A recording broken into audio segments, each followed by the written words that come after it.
మరొక నూతన దినంలోనికి మనల్ని ప్రవేశపెట్టినటువంటి దేవాదేవునికి రెండు చేతుల పైకి తన నామాన్ని మహిమపరుద్దాం. హల్లెలూయా. జయము పొందే దినాన్ని రప్పించినటువంటి దేవునికి హల్లెలూయా చెప్పి ఆ నామాన్ని మహిమపరుద్దాం. హల్లెలూయా.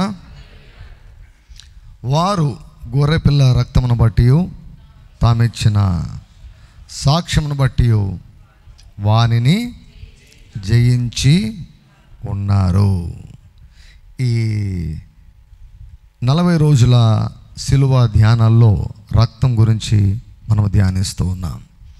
దేవుడు ఎప్పుడు కూడా మనం గెలవాలని కోరుకుంటున్నాడు, కానీ ఆయన ఓడిపోవాలని ఆయన కోరుకోవడం లేదు. ఎవ్వరు కూడా ఓడిపోవాలని కోరుకోరు. ఎవరైనా ఓడిపోవాలని కోరుకుంటే వారిని ఎక్కడికి పంపించవచ్చు అంటే మెంటల్ హాస్పిటల్కి పంపించవచ్చు అన్నమాట. సో మనం ఓడిపోవాలని దేవుడు కోరుకోవడం లేదు, మనం గెలవాలని దేవుడు కోరుకున్నాడు. హల్లెలూయా. గెలిచేదానికి దేవుడు ఆయుధాలు కూడా మనకిచ్చారు. ఆ ఆయుధాల్లో ఒక ప్రాముఖ్యమైన ఆయుధం ఏమిటంటే రక్తము. గొర్రెపిల్ల రక్తము, యేసుక్రీస్తు వారి యొక్క రక్తము. హల్లెలూయా. సో ఈ రక్తం గురించి మనము విస్తారంగా పరిశుద్ధాత్మ దేవుడు మనలో నడిపిస్తూ ఉన్నాడు. మీ ప్రక్కవారితో చెప్పండి, రక్తం పనిచేస్తుంది. యేసుక్రీస్తు రక్తాన్ని మనం విశ్వాసంతో ప్రోక్షించినప్పుడు, మనం పలికినటువంటి మాటలు అవి నెరవేరుతున్నాయని నమ్మినప్పుడు, అప్పుడు ఏమవుతుందో తెలుసా? రక్తము పనిచేస్తూ ఉంటుంది. హల్లెలూయా. ఉదయం రక్తాన్ని ప్రోక్షిస్తే రోజంతా పనిచేస్తుంది. పడుకునే ముందు రక్తాన్ని ప్రోక్షిస్తే రాత్రంతా పనిచేస్తూ ఉంటుంది. మనం గడిచినటువంటి దినంలో మనం చూసాం, ఇది తరతరములు నిరంతరము కూడా మీరు రక్త ప్రోక్షణను ఆచరించవలెను అని దేవుడు తన వాక్యంలో ఆయన వ్రాసి ఉంచాడు. సో ఈరోజు కాస్త ఇంకా కొంచెం ముందుకెళ్దాం. రక్త ప్రోక్షణ అన్నటువంటిది బైబిల్ అంతా కూడా మనకు కనిపిస్తూ ఉంటుంది. సో పాత నిబంధన కాలంలో ఆ యొక్క బలిపీఠము దగ్గర ఏ రీతిగా వారు రక్తాన్ని ప్రోక్షించారో మనం ముందుకెళ్దాం. నిర్గమకాండము 24వ అధ్యాయము 6వ వచనం నుండి. అప్పుడు మోషే వాటి రక్తములో సగము తీసుకొని పల్లెములలో పోసి ఆ రక్తములో సగము బలిపీఠము మీద ఆన్ ది ఆల్టర్. సో మొట్టమొదటిగా రక్తము ఎక్కడ ప్రోక్షించబడింది? బలిపీఠము మీద ప్రోక్షించబడింది. చూడండి, హిస్సోపు తీసుకొని ఆనాడు ఇశ్రాయేలీయులు ఏం చేశారు? తమ ఇళ్ళ పైన ద్వారబంధముల పైన రక్తాన్ని ప్రోక్షించారు. హెబ్రీయులకు రాసిన పత్రికలో పౌలు గారు కూడా వ్రాస్తే ఏమంటాడు? మోషే ఆ యొక్క రక్తాన్ని తీసుకొని గ్రంథము పైన ప్రజలందరి పైన ప్రోక్షించాడు. ఓకే, ఇక్కడ ఏం చేస్తున్నాడు? బలిపీఠము మీద, అందరు చెప్పండి, మీద, ఆన్ ది ఆల్టర్, బలిపీఠము మీద ప్రోక్షిస్తున్నాడు. చూడండి 7వ వచనం. అతడు నిబంధన గ్రంథమును తీసుకొని ప్రజలకు వినిపింపగా వారు యెహోవా చెప్పినవన్నీ చేయుచు విధేయులమై ఉందుమనిరి. అప్పుడు మోషే రక్తమును తీసుకొని ప్రజల మీద ప్రోక్షించి, ఇదిగో ఈ సంగతులన్నిటి విషయమై యెహోవా మీతో చేసిన నిబంధన రక్తము ఇదే అని చెప్పెను. సో బలిపీఠము మీద రక్తము ప్రోక్షించబడింది. నిర్గమకాండము 29వ అధ్యాయము 12వ వచనం. ఆ కోడె రక్తములో కొంచెము తీసుకొని నీ వ్రేలితో బలిపీఠపు కొమ్ముల మీద చమిరి ఆ రక్తశేషమంతయు బలిపీఠపు తడుగున పోయవలెను. ఇంగ్లీష్లో ఏముంటుందంటే ఆల్ అరౌండ్ ద ఆల్టర్. బలిపీఠము చుట్టూ కూడా. మొదటిది బలిపీఠము మీద రక్తాన్ని ప్రోక్షించాలంట. ఇప్పుడు బలిపీఠము అడుగున. లేవియకాండం 7వ అధ్యాయము 2వ వచనం, దహన బలి పశువులను వధించు చోట అపరాధ పరిహారార్థ బలి రూపమైన పశువులను వధింపవలెను. బలిపీఠము చుట్టూ దాని రక్తమును ప్రోక్షించవలెను. మొదటిది ఏమిటి ఇక్కడ? బలిపీఠము మీద, తర్వాత బలిపీఠము అడుగున, బలిపీఠము చుట్టూ రక్తాన్ని ప్రోక్షించాలంట. లేవియకాండము 4వ అధ్యాయము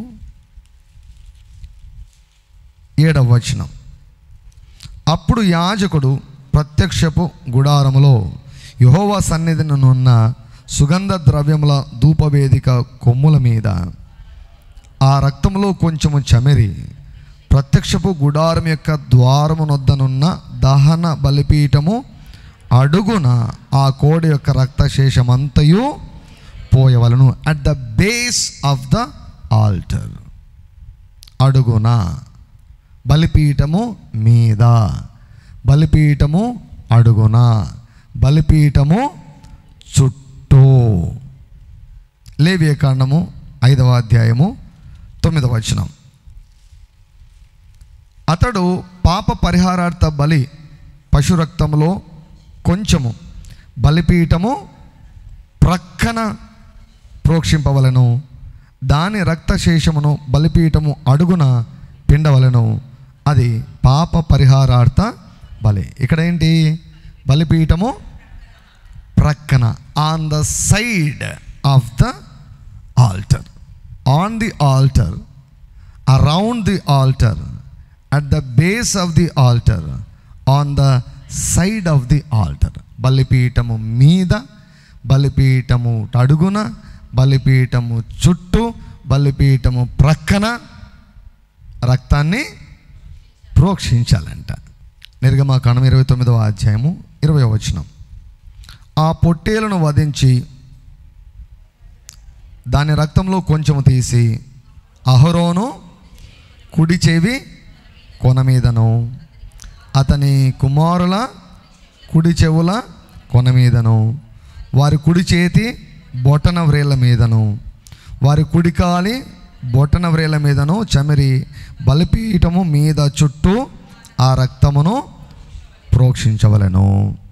21వ వచనం, మరియు నీవు బలిపీఠం మీదనున్న రక్తములోను అభిషేక తైలములోను కొంచెము తీసి అహరోను మీదను, అతని వస్త్రముల మీదను, అతనితోనున్న అతని కుమారుల మీదను, అతని కుమారుల వస్త్రముల మీదను ప్రోక్షింపవలెను. బలిపీఠం మీద మాత్రమే కాదు, యాజకుల పైన కూడా, అంటే ఆ యాజక ధర్మము చేసే వారి పైన కూడా రక్తము ప్రోక్షించబడాలి.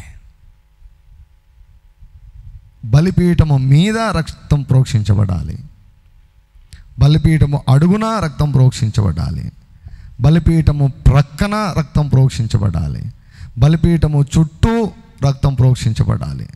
మరి ఈ పని చేసే యాజకుల పైన, వారి వస్త్రముల పైన, వారికి అసిస్టెంట్లుగా పనిచేసే వారి కుమారుల పైన, వారి కుమారుల వస్త్రము పైన రక్తమును ప్రోక్షించాలి. సంఖ్యాకాండము 19వ అధ్యాయము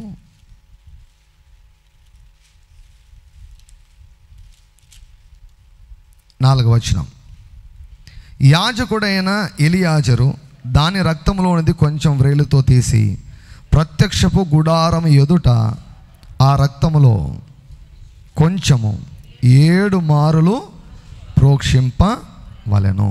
సో కాబట్టి బలిపీఠము మీద ప్రోక్షించమన్నాడు, బలిపీఠము చుట్టూ ప్రోక్షించమన్నాడు, బలిపీఠపు అడుగున ప్రోక్షించమన్నాడు, బలిపీఠము ప్రక్కన ప్రోక్షించమన్నాడు. యాజకుల పైన, వారి వస్త్రముల పైన, యాజకుల పైన, వారి కుమారుల పైన రక్తాన్ని ప్రోక్షించమన్నాడు. తర్వాత ప్రత్యక్ష గుడారము ఎదుట ఆ రక్తంలో కొంచెము 7 మారులు ప్రోక్షింపవలెను. ఇవన్నీ కూడా ఛాయేనే, కానీ నిజ స్వరూపం అన్నటువంటిది క్రీస్తులో ఉన్నది. హల్లెలూయా. క్రొత్త నిబంధనలకు వచ్చే లోపల ఏమిటి బలిపీఠము? సిలువనే బలిపీఠము. ఎవరు యాజకుడు? యేసుక్రీస్తు ప్రభు. ఆనాడు బలిపీఠము మీద రక్తము ప్రోక్షించబడింది, బలిపీఠము ప్రక్కన రక్తం ప్రోక్షించబడింది, బలిపీఠపు అడుగున రక్తం ప్రోక్షించబడింది, బలిపీఠము చుట్టూ రక్తము ప్రోక్షించబడింది. ఏంటి దాని యొక్క అర్థము అంటే అది ఖచ్చితంగా యేసయ్య జీవితంలో అది నెరవేర్చబడింది. హల్లెలూయా. యేసయ్య జీవితంలో మనం గమనించినట్లయితే ప్రభువు కూడా రక్తాన్ని గార్చాడు కదండి. ఎక్కడెక్కడ ఆయన రక్తాన్ని గార్చాడు, ఎక్కడెక్కడ ఆయన రక్తము బయటకు వచ్చింది, వేటిని తాకింది, వేటిని తడిపింది. చూడండి లూకా సువార్త 22వ అధ్యాయము 39 నుంచి నేను చదువుతాను. తర్వాత ఆయన బయలుదేరి తన వాడుక చొప్పున ఒలీవల కొండకు వెళ్ళగా శిష్యులను ఆయన వెంట వెళ్ళిరి. ఆ చోటు చేరి ఆయన వారితో, మీరు శోధనలో ప్రవేశించుకున్నట్లు ప్రార్థన చేయడని చెప్పి వారి యొద్ద నుండి రాతివేత దూరం వెళ్ళి మోకాలుని, తండ్రి, ఈ గిన్నె నా యొద్ద నుండి తొలగించుటకు నీ చిత్తమైతే తొలగించుము, అయినను నా ఇష్టము కాదు నీ చిత్తమే సిద్ధించును గాక అని ప్రార్థించను. అప్పుడు పరలోకం నుండి ఒక దూత ఆయనకు కనబడి ఆయనను బలపరచను. ఆయన వేదన పడి మరింత ఆతురముగా ప్రార్థన చేయగా ఆయన చెమట నేలపడుచున్న గొప్ప రక్త బిందువుల వలె ఆయను. మొట్టమొదటగా రక్తము మరి రావడం ఎక్కడ ప్రారంభమైంది? రక్తము చిందించడం అన్నటువంటిది కొరడాలతో కొట్టిన చోట కాదండి. గెస్సెమనే తోటలోనే మానసిక వేదన, తీవ్రమైన మానసిక వేదన ఆయన పైకి వచ్చినప్పుడు దేవదూత బలపరిచినా కూడా, ఆ బలపరిస్తే దేవదూత బలపరిస్తే ప్రార్థన చేయగలిగాడు ఇంకా ఎక్కువ. ప్రార్థన చేసినప్పుడు ఆ వేదన వలన ఏమైందంటే రక్తమంతా బయటకు వచ్చేసింది, రక్తమంతా బయటకు వచ్చేసింది. మామూలుగా మనము బాగా ఎండలో మనము ప్రయాణం చేసినప్పుడు కానీ, బాగా ఎండలో మనం కష్టపడి పని చేసినప్పుడు కానీ ఏమవుతుంది? చెమట అంతా వస్తుంది. ఆ చెమట అంతా వేటికి అంటుకుంటుంది? బట్టలకు అంటుకుంటుంది అన్నమాట. రక్తం అంతా కారింది అనకు, చెమట గొప్ప రక్త బిందువుల వలె ఆ రక్తమంతా ఆయన వస్త్రంలోకి అయింది, రక్తమంతా ఆయనకు వస్త్రంలోకి అయింది. మత్తయి సువార్త 27వ అధ్యాయము 26 నుండి, అప్పుడు అతడు వారు కోరినట్టు బరబ్బాను వారికి విడుదల చేసి యేసును కొరడాలతో కొట్టించి సిలువ వేయ అప్పగించను. 27వ వచనం, అప్పుడు అధిపతి యొక్క సైనికులు యేసును అధికార మందిరంలోనికి తీసుకుని పోయి ఆయన యొద్ద సైనికులనందరినీ సమకూర్చిరి. వారు ఆయన వస్త్రములు తీసివేసి ఆయనకు ఎర్రని అంగి తొడిగించి ముండ్ల కిరీటమును అల్లి ఆయన తలకు పెట్టి ఒక రెల్లు ఆయన కుడి చేతిలో ఉంచి ఆయన ఎదుట మోకాళ్ళుని, యూదుల రాజా నీకు శుభమని ఆయనను అపహసించి ఆయన మీద ఉమ్మివేసి ఆ రెల్లును తీసుకొని దానితో ఆయనను తల మీద కొట్టిరి. ప్రభువు రక్తం గార్చిన మరొక చోటు ఇది. ముళ్ళతో కిరీటాన్ని అల్లి ఆయన తల మీద ఉంచి అవమానించి అపహసించి ఓ కర్ర తీసుకొని ఆ ముళ్ళ కిరీటం పైన బాదినప్పుడు, కొట్టినప్పుడు ఆ ముళ్ళు తలలోనికి చొచ్చుకొని పోయాయి. వాటి పొడవు, ఆ ముళ్ళ పొడవు దాదాపుగా 1 నుంచి 1.5 ఇంచ్ పొడవు ఉంటుందన్నమాట. ఆ ముళ్ళు పొడుచుకున్నప్పుడు, తేలుగుట్టినప్పుడు ఎటువంటి నొప్పి ఉంటుందో అటువంటి నొప్పి ఉంటుందంట. తలపైన మరి ఆ యొక్క ముళ్ళ కిరీటం ఉంచి ఆ ముళ్ళ కిరీటం పైన రెల్లుతో కొట్టినప్పుడు అక్కడ ఆయన రక్తము కార్చాడు. వెంట్రుకలన్నీ కూడా రక్తము చేత మరి అంటుకొని పోయాయి, గడ్డ కట్టుకొని పోయింది రక్తం అంతా కూడా. తల నుంచి రక్తము కారుతుంది, పైనుంచి రక్తము కారుతుంది. యోహాను సువార్త 19వ అధ్యాయము 1-2 వచనాలు, అప్పుడు పిలాతు యేసును పట్టుకొని ఆయనను కొరడాలతో కొట్టించెను. కొరడాలతో ఎక్కడంటే వీపు పైన కొడతారన్నమాట. శరీరం అంతా కూడా, మనం ప్యాషన్ ఆఫ్ ది క్రైస్ట్ మూవీలో, సినిమాలో కూడా చాలా చక్కగా చూపించారు. ఒళ్ళంతా కూడా దున్నపడిందన్నమాట. ఆ కొరడాలు మామూలుగా ఈ ఇనుప కొక్కేలతో చేస్తారు. ఇనుప కొక్కేలు తర్వాత ఎముకలు అన్నమాట. షార్ప్ ఆబ్జెక్ట్స్ ఎంత పదునుగా ఉంటాయంటే అంత కత్తిలాగా ఉంటాయన్నమాట. వాటితో కొట్టినప్పుడు ఆయన మాంసం అంతా కూడా బయటకు వచ్చింది, రక్తం అంతా కూడా బయటకు వచ్చింది. సో తలపైన రక్తము, ఒళ్ళంతా రక్తము. 2వ వచనం, సైనికులు ముండ్లతో కిరీటమును అల్లి ఆయన తల మీద పెట్టి. సో కాబట్టి ప్రభువు ఒళ్ళంతా కూడా మరి ఆ యొక్క కొరడాలతో దున్నబడినప్పుడు ఆయన తన రక్తాన్ని కార్చాడు. తర్వాత ఆయనను సిలువ వేశారు. సిలువ వేశారంటే ఆయన చేతుల్లో కాళ్ళలో మేకులు కొట్టారు. ఆయన చేతుల్లో కాళ్ళలో మేకులు కొట్టారా అని కొట్టినప్పుడు వ్రాయబడలేదు, కానీ కొన్ని వందల సంవత్సరాల క్రితమే దావీదు ప్రవక్త, మనకు రాజులాగా తెలుసు కానీ దావీదు ప్రవక్త అన్నమాట, ఆయన యేసయ్య ఎటువంటి శ్రమలు అనుభవిస్తాడో ముందుగానే ఆయన వ్రాశాడు. చూడండి 22వ కీర్తన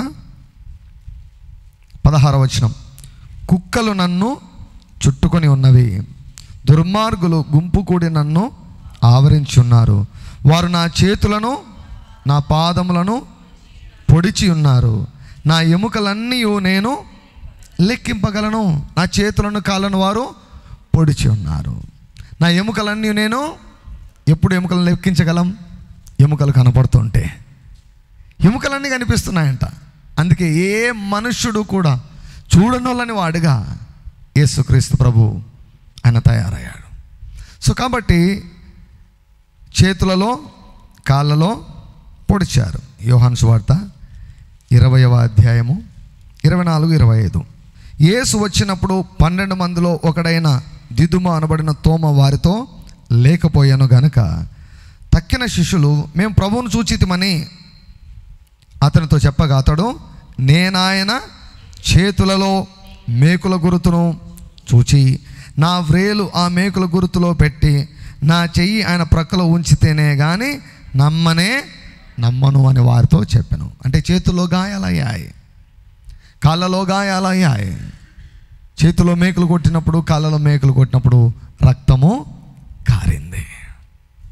అంతటితో ఆగిపోయిందా?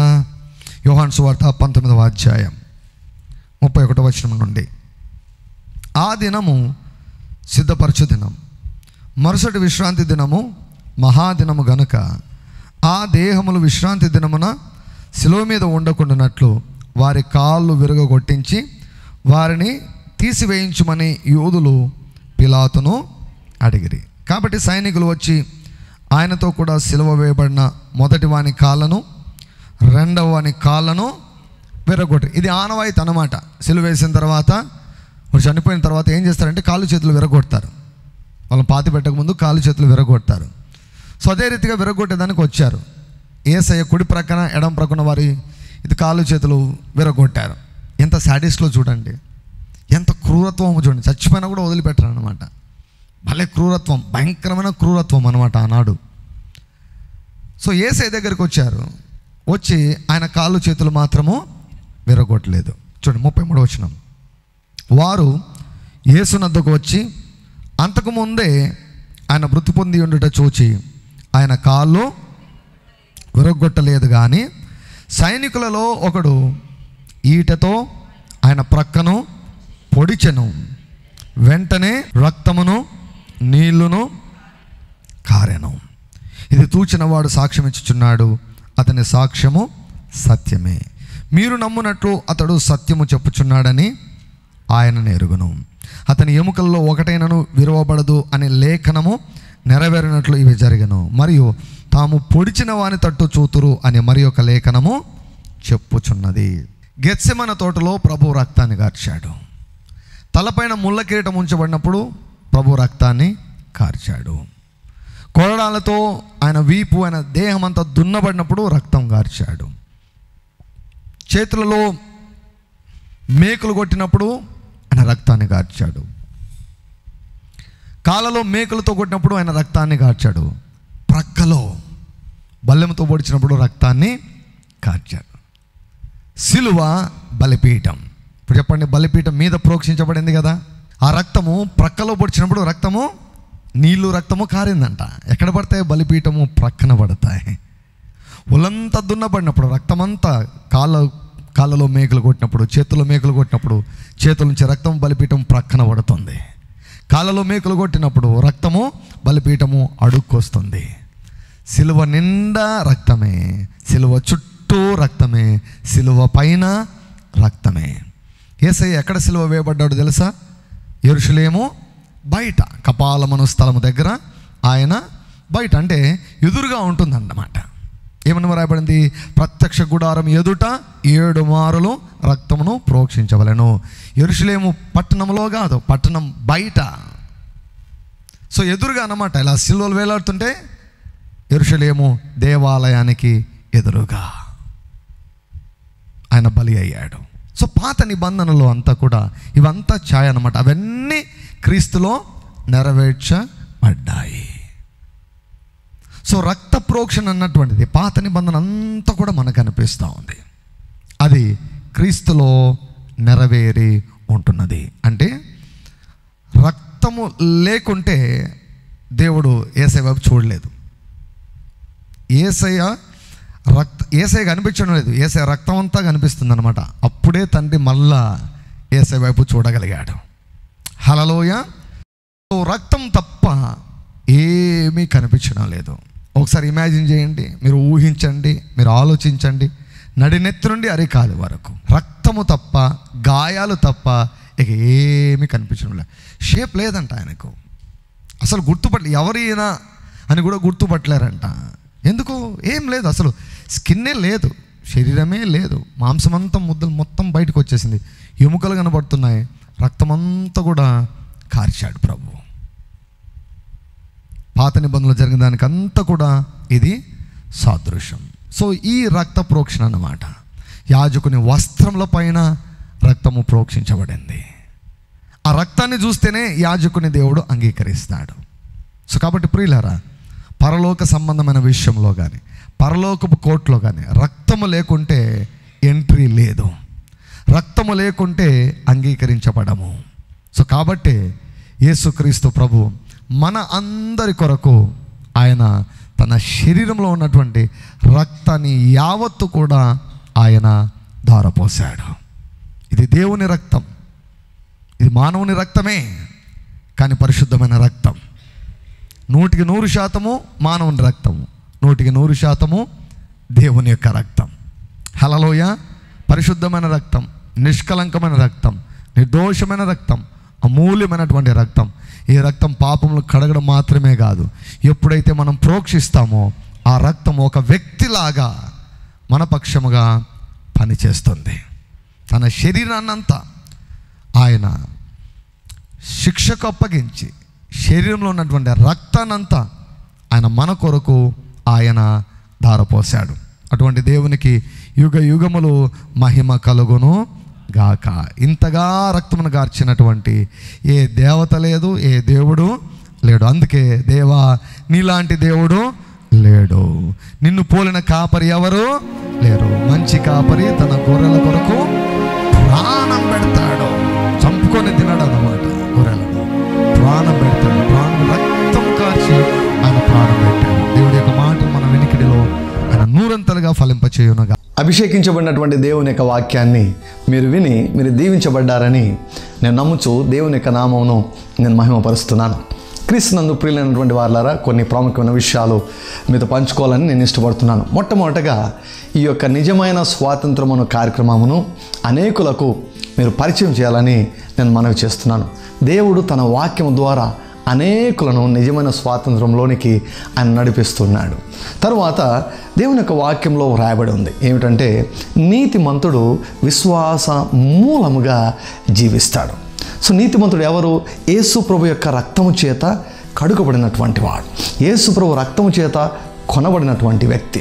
సో ఆ నీతిమంతుడు జీవించవలసిన విధానం ఏమిటో తెలుసా? విశ్వాసం మూలంగా జీవించాలి. అంటే దేవుని యొక్క వాక్యము పైన ఉన్నటువంటి విశ్వాసము ద్వారా జీవించాలి. ముఖ్యంగా మనము నేర్చుకోవలసిన విషయం ఏంటో తెలుసా? విశ్వాసమును మనం నేర్చుకోవాలి. సో విశ్వాసం ఎలా వస్తుంది? వాక్యంలో వ్రాయబడింది, వినుట వలన విశ్వాసము కలుగును అని వ్రాయబడింది. సో కాబట్టి క్రీస్తునందు ప్రియులరా, అనేక ప్రసంగాలు, కొన్ని వందల ప్రసంగాలు నేను విశ్వాసం గురించి చేశాను. ఇవన్నీ కూడా మీకు అందుబాటులో ఉన్నాయి. తర్వాత వాటిని వినాలని నేను మనవి చేస్తున్నాను. చాలామందికి ప్రసంగాలు, విశ్వాసం గురించినటువంటి ప్రసంగాలు వినే అలవాటు లేదు. అభిషేకించబడినటువంటి దేవుని యొక్క వాక్యాన్ని వినడము అది చాలా మంచి అలవాటు. సో కాబట్టి ప్రతిరోజు కనీసం ఒక వర్తమానైనా వినండి. సో మరొక ముఖ్యమైన విషయం ఏంటంటే, దేవుడు నన్ను అభిషేకించి నా చేత కొన్ని ప్రాముఖ్యమైనటువంటి పుస్తకములను ఆయన వ్రాయించారు. వాటిలో మొదటిది నీ భవిష్యత్తును నిర్మించుకో. వినేదానికి ఆశ్చర్యంగా ఉంటుంది. అవునండి, నీ భవిష్యత్తు దేవుని చేతిలో లేదు, నీ భవిష్యత్తు నీ చేతిలో ఉంది. దేవుడు అన్నాడు, ఇదిగో ఆశీర్వాదమును శాపమును నీ ఎదుట ఉంచి ఉన్నాను, నీకు ఏది కావాలో కోరుకో అంటూ ఉన్నాడు. పుస్తకాన్ని ప్రతి ఒక్కరు కూడా మీరు చదవండి. ప్రతిరోజు చదువుతూ ఉండడం వలన మీ జీవితాల్లో మీరు అద్భుతములను మీరు అనుభవించగలరు అని నేను తెలియజేస్తున్నాను. సో మరొక పుస్తకాన్ని 1000 స్తుతులు అన్నటువంటి పుస్తకాన్ని, ప్రతి స్తుతిని కూడా దేవుడు చెప్పి ఆయన వ్రాయించాడు. ఈ 1000 స్తుతులు చేయడం ద్వారా లెక్కలేనన్ని సాక్ష్యాలు, ఆత్మీయ అద్భుతాలు, మానసికమైన అద్భుతాలు, శారీరకపరమైన అద్భుతాలు, స్వస్థతాపరమైన అద్భుతాలు, ఆర్థికపరమైన అద్భుతాలు, అసలు దేవుని ముఖాముఖిగా చూసిన వారు చాలామంది ఉన్నారు స్తుతులు చేస్తుండగా. తర్వాత క్రైస్తవ సమాజంలో అత్యంత వివాదాస్పదమైన, నిర్లక్ష్యము చేయబడినటువంటి క్రైస్తవ అనుభవము పరిశుద్ధాత్మ బాప్తిస్మం. దేవుడు నన్ను ప్రేరేపించి ఈ అంశం గురించి బహు స్పష్టంగా ఆయన వ్రాయించాడు. తెలుగులో నాకు తెలిసినంత వరకు పరిశుద్ధాత్మ బాప్తిస్మం గురించి కంప్లీట్ గైడ్ ఇంతవరకు నేనైతే చూడలేదు. సో అయితే ఈ పుస్తకాన్ని మీరు చదవాలని నేను ఎంతగానో కోరుకుంటున్నాను. ఈ పుస్తకాన్ని చదువుతున్నప్పుడే అనేకులు పరిశుద్ధాత్మ చేత అభిషేకించబడి భాషల్లో మాట్లాడుతూ మరి ఉజ్జీవాన్ని వారు అనుభవిస్తున్నారు. దేవుని నిజంగా నువ్వు అనుభవించాలనుకుంటున్నావా? దేవుని యొక్క అద్భుతాలను నీ జీవితంలో చూడాలనుకుంటున్నావా? బలమైన సేవ నువ్వు చేయాలని నువ్వు అనుకుంటున్నావా? అయితే పరిశుద్ధాత్మ బాప్తిసం పుస్తకాన్ని మీరు చదివి అనేకులకు పరిచయం చేయాలని నేను మనవి చేస్తున్నాను. ప్రభువు ఒక ప్రశ్న మిమ్మల్ని వేయమన్నాడు. Are you satisfied with your life? నీ జీవితం నీకు సంతృప్తికరంగా ఉన్నదా? లేకుంటే ఈ పుస్తకాన్ని ఖచ్చితంగా చదవాలి. నీ జీవితంలో చాలా సంఘటనలు ఎందుకు జరుగుతున్నాయో అర్థం కాని స్థితిలో ఉన్నావా? అయితే నువ్వు ఖచ్చితంగా ఈ పుస్తకాన్ని చదువు. నీ జీవితం అద్భుతంగా మార్చబడగలదు, నీ జీవితము నీకు తృప్తికరంగా మార్చబడగలదు అని దేవుడు ఈ పుస్తకం ద్వారా నీకు తెలియజేస్తున్నాడు. సో మరి ఒక పుస్తకం, ఈ తరములోనే గొప్ప దైవజనుడు, కొన్ని లక్షల మంది విశ్వాసుల జీవితాలను ప్రభావితం చేసినటువంటి దైవజనుడు రెవరెండ్ కెన్నెత్ ఈ హేగెన్ గారు వారు రాసినటువంటి రిడీమ్డ్ అన్నటువంటి ఇంగ్లీష్ పుస్తకాన్ని నేను తెలుగులోనికి తర్జుమా చేశాను. చిన్న బుక్లెట్, అనేకుల జీవితాలను ప్రభావితం చేసినటువంటి ఆ చిన్న పుస్తకాన్ని మీరు కూడా పొందుకోవాలని మనవి చేస్తున్నాను. సో ఈ పుస్తకాలన్నీ కూడా చదవండి. చాలామందికి పుస్తకాలు చదివే అలవాట్లేదు. ఈ మంచి అలవాటును మీరు అలవర్చుకోవాలని నేను కోరుచున్నాను. సో పుస్తకాలు చదవండి, మీ జీవితాలు పూర్తిగా మార్చబడతాయని నేను తెలియజేస్తున్నాను. ఈ ప్రోగ్రామ్ మీకు దీవెనకరంగా ఉన్నదని నమ్ముతున్నాము. మా address RDJ Ministries, Calvary five church, Krishnapuram 0 road, Tadipatri, Anantapur district, Andhra Pradesh. మా ఫోన్ నంబర్ 94400031. మరి యొక్క number 94400041. Thank you very much for watching our programme.